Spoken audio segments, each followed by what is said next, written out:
What's the best deal you ever got in a game of diplomacy? Perhaps a player telling you that they're giving you their centers because they're so pissed off at another player that they want you to win this game.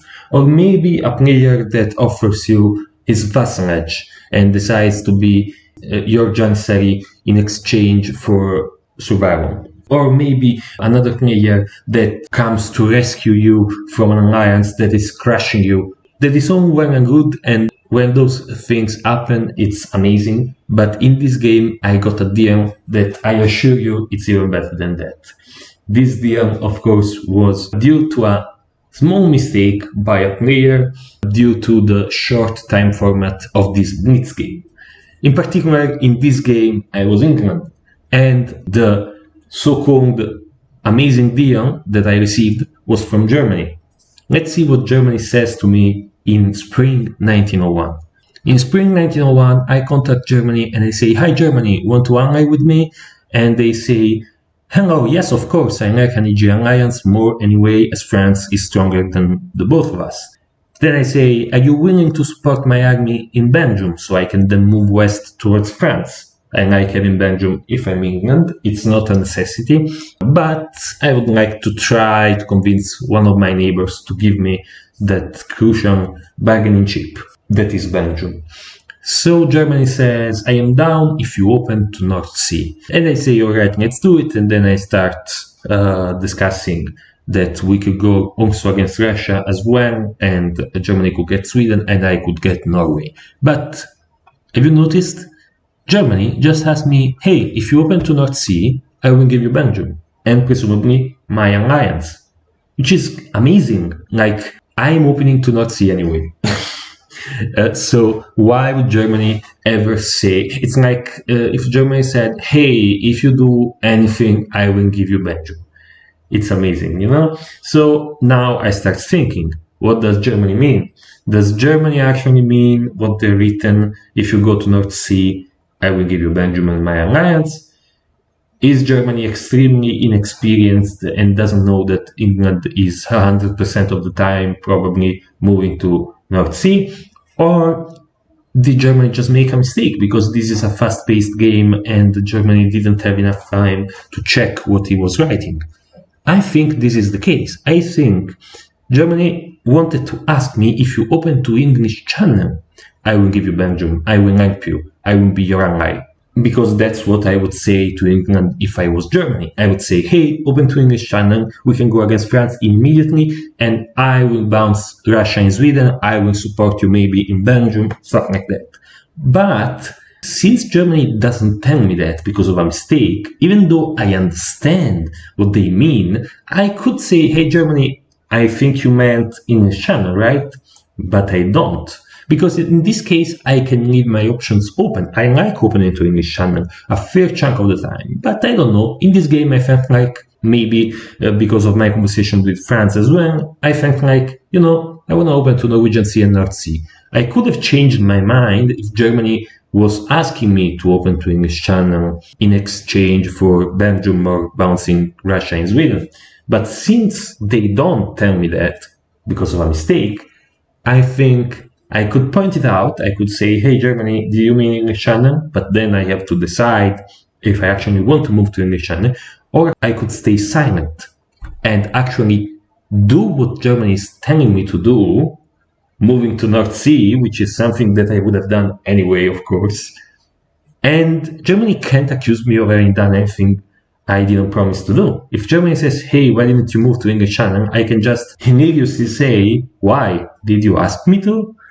Even though I know that Germany means that. In this game, I will go on to move, as you can see, to Norwegian Sea, North Sea, and Edinburgh, an opening that, if I'm Germany, it's not the opening that I wish to see from England. I wish to see England opening to English Channel. And I end up being supported into Belgium, being in an amazing alliance with Germany, and basically destroying France and Russia together with Germany. This was a perfect EG alliance, and we can also see that Italy has moved to Piedmont, so amazing that France doesn't know what is waiting for him. So my small lesson that I can gather from this small mistake from Germany is if an opponent makes a mistake purely writing his messages, don't always point it out. Sometimes it's better to not point it out so you can hide behind the excuse that that opponent didn't actually tell you to do that, even though you understood what he meant. At the end of the game, after the game had actually ended, Germany asked me, by the way, how big of an idiot did you take me for when I wanted you to move to North Sea for the alliance? And I said, I didn't take you for an idiot at all. I understood what you meant and feigned ignorance. Feigning ignorance is a powerful weapon in a diplomacy game. Also, feigning ignorance can be an efficient form of sandbagging, meaning pretending to be weaker than you actually are. Because if I told Germany, yeah, I didn't understand you meant English Channel, I thought you actually meant North Sea, Germany could think that if I think that Germany is promising me Belgium in exchange for moving to North Sea, which is an obvious move, so it's a bad deal for Germany, maybe he thinks, yeah, that this England doesn't know how to play this game, it doesn't know basic strategy, so I can exploit that. So I want to be allied with England because I can exploit their inexperience, while I'm actually understanding what Germany meant, but I'm feigning that I didn't.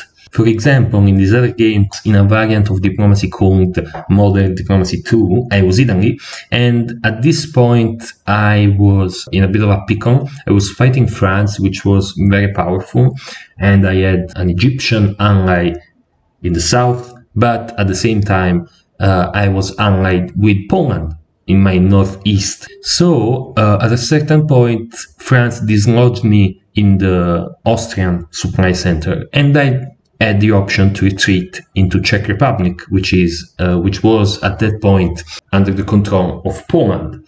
And I did. Even though Poland was my ally, I didn't want to lose a supply center, so I retreated into an allies center.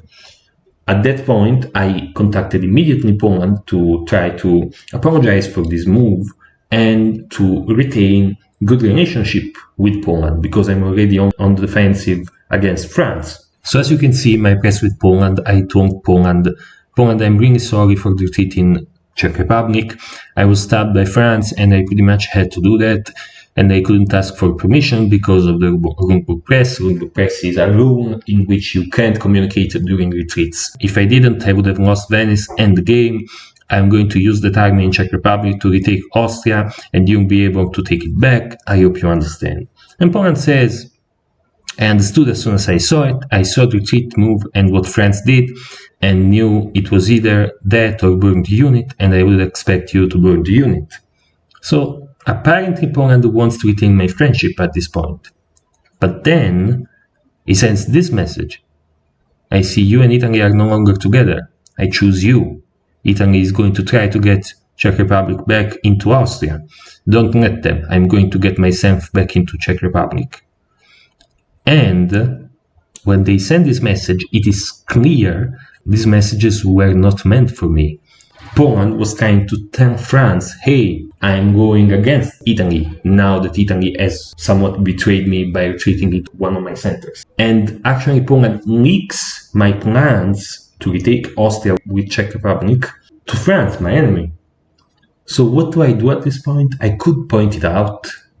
I just stay silent, hoping that Poland doesn't realize his mistake, doesn't check back on his press with France, and with me noticing the mistake, so that France doesn't get the information that they have. And now I have the information that perhaps France knows my moves, so I change my moves accordingly, and actually Poland realizes just at the end of the turn that he made a mistake. He says, whoops, that was clearly not supposed to get to you. And I said, I hope you didn't realize, but since you did, let me just tell you, I hope you did your calculations, because France is getting really big, and if no one fights it, it could solo. I then ask, out of curiosity, did you warn France in the end? And he says, I tried to, and that's it. The I tried to, I think it means that he didn't manage to. It was too late. France didn't read their warning. So it was very fun. So when a player makes a mistake based on the press style of the game, like sending you a message that was not meant for you, or making some sort of mistake in wording and giving you suggestions that are not actually the suggestion that they mean, and you realize that, because realizing what the other player means, even though they're not actually writing it, is very important.